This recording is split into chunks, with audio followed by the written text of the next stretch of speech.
वैष्णो गुरुर्न स्याद वैष्णव स्वपचो गुरु। यानी देखिए, विद्वान ब्राह्मण भले ही वह संपूर्ण वैदिक ज्ञान में पारंगत क्यों न हो, यदि वह वैष्णव नहीं है या कृष्ण भावनामृत में दक्ष नहीं है तो गुरु बनने का पात्र नहीं है, चाहे कितना भी बड़ा विद्वान ब्राह्मण काहे नहीं हो।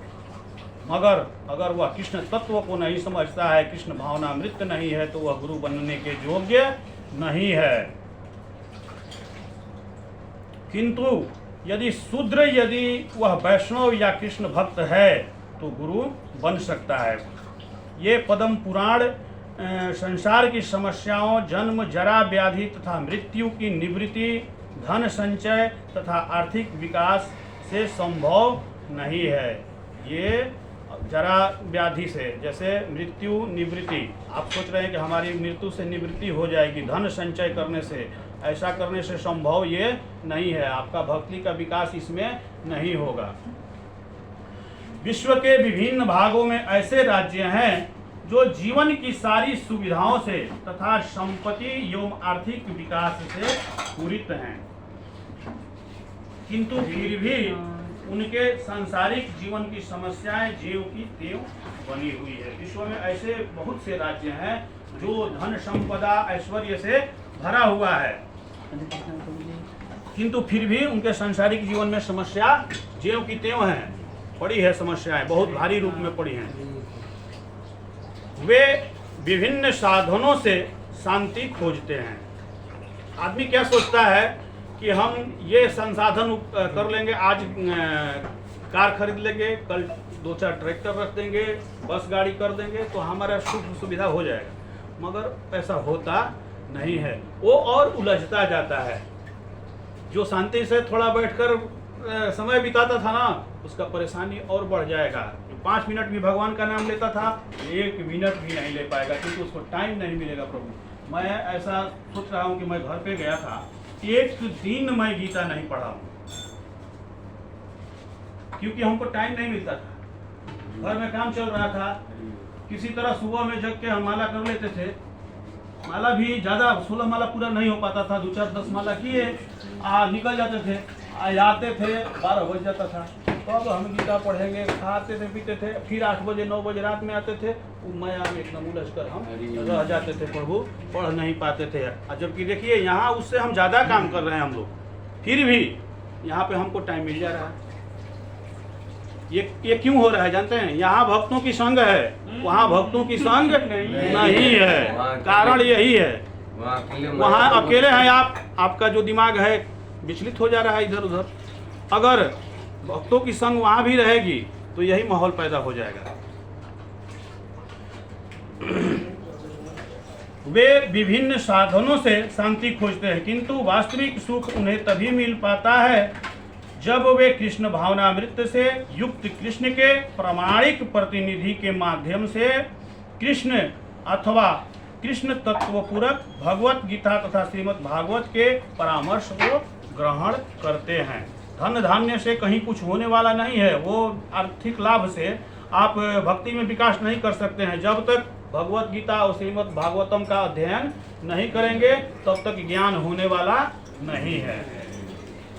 यदि आर्थिक विकास तथा भौतिक सुख किसी के पारिवारिक, सामाजिक, राष्ट्रीय या अंतर्राष्ट्रीय अव्यवस्था से उत्पन्न हुए शोकों को दूर कर पाते तो अर्जुन यह न कहता कि पृथ्वी का अप्रतिम राज्य या स्वर्गलोक में देवताओं की सर्वोच्चता भी उसके शोकों को दूर नहीं कर सकती। देखिए, अंतर्राष्ट्रीय और राष्ट्रीय दोनों बताया जा रहा है, सारी सुख सुविधाएं मिल जाए।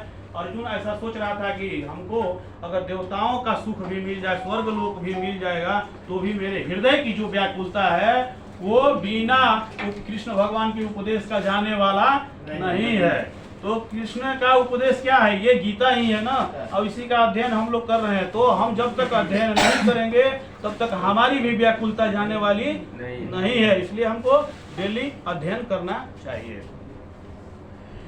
इसलिए उसने कृष्ण भावनामृत का ही आश्रय ग्रहण किया और यही शांति तथा समरसता का उचित मार्ग है।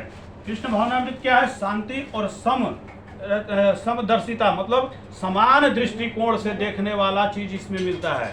ये नहीं कि भेदभाव नहीं है इसमें, किसी से भेदभाव है इसमें, किसी से भेदभाव नहीं है। इसलिए ये सबसे बड़ा मानते हैं हम लोग इसको, कृष्ण भावनामृत को। यहाँ तक कि चंद्रलोक जैसे छोड़े प्रभु आधिपत्य प्रकृति प्रलय द्वारा किसी भी क्षण समाप्त हो सकता है। आर्थिक विकास या विश्व आधिपत्य प्राकृतिक प्रलय द्वारा किसी भी क्षण समाप्त हो सकता है। यहाँ तक कि चंद्रलोक जैसे उच्च लोकों की यात्रा भी जिसके लिए मनुष्य प्रयत्नशील है वह एक झटके में समाप्त हो सकती है। देखिए हम ये भौतिक युग में हम लोग चंद्रयान पर भी जाने का कोशिश कर रहे हैं ना, वो अगर प्रभु की कृपा नहीं होगी, भगवान की कृपा नहीं होगी तो एक ही झटके में समाप्त हो सकती है। वो ये भगवान का ही कृपा है जो हम लोग चंद्रयान पर आज पहुंचे हुए हैं। अगर उनका कृपा नहीं होता, क्यों कृपा हुआ? क्योंकि भक्त कुछ हैं, इसके लिए कृपा हुआ। भगवत गीता इसकी पुष्टि करती है। क्षीणे पुण्यमतर्य लोकम विशन्ति। जब पाप कर्मों के फल समाप्त हो जाते हैं तो मनुष्य सुख के शिखर से जीवन के निम्नतम स्तर पर गिर जाता है। इस तरह से विश्व के अनेक राजनीतिज्ञों का पतन हुआ है। सुख सुविधा पतनो हो प्रभु, मगर एक दिन उनका नीचे गिरही के बाद। अटल बिहारी वाजपेयी को मैंने देखा था।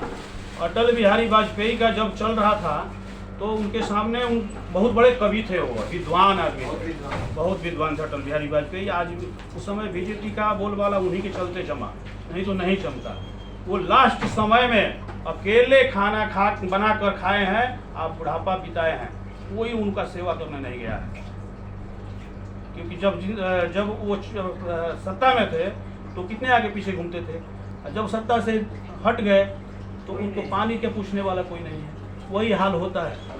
जब तक आपका शरीर है, तंदुरुस्त है, आप थोड़ा भाग दौड़ कर रहे हैं, हम कर रहे हैं, जिस दिन आपका शरीर थोड़ा अल्पायु हो जाए, बूढ़ा हो जाएगा, उस दिन आपको पूछने वाला कोई नहीं रहेगा। इसलिए